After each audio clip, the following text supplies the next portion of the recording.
Hello, আমাদের অনেকেরই পরিমাপ এবং একক রূপান্তরে সমস্যা হয়। তো আমরা কি করব?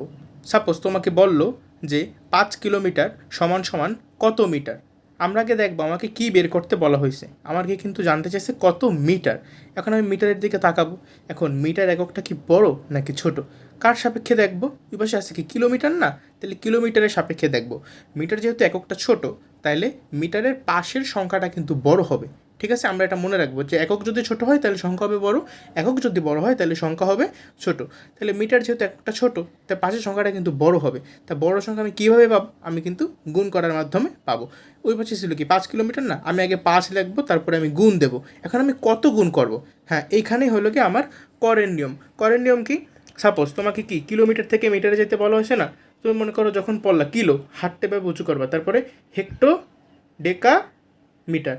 তুমি কিন্তু ৩ বার গেলা, তাই না? মানে ১,০০০, একের পরে ৩টা শূন্য। তাহলে তুমি ১,০০০ দিয়া গুণ করবা। আবার তাহলে গুণ করাটা বুঝলা ১,০০০, তাহলে ভাগ করব কখন? সাপোজ তোমার যদি মিটারে দেয়া আছে, হ্যাঁ বললো ৫ মিটার, ৫ মিটার সমান সমান কত কিলোমিটার? এটা কি করবা? তোমার চাইছে কত কিলোমিটার। এখন কিলোমিটার এককটা কি বড় নাকি ছোট? কিলোমিটার এককটা কিন্তু মিটারের সাপেক্ষে বড়। আর একক যেহেতু বড়, তাহলে আমার সংখ্যাটা কী হবে? ছোট। তো আমি ৫ তো ছিল, ৫ মিটার ছিল না, ৫ আগে লাগবো। এখন যেহেতু ছোট সংখ্যা হবে, তাহলে আমি ৫-রে ভাগ করব। ৫-রে ভাগ করব, কত দিয়ে ভাগ করব? আবার তুমি করগুণ বাজে কিলো, হেক্টো, ডেকামিটার, তাহলে একের পরে ৩টে শূন্য, মানে ১,০০০ দিয়ে তুমি ভাগ করবা। বুঝছো? এই নিয়ে আমার একটা বিস্তারিত ভিডিও আছে ইউটিউব চ্যানেলে, ওইটা দেখতে পারো, আমি কমেন্ট সেকশনে দিয়ে রাখবো।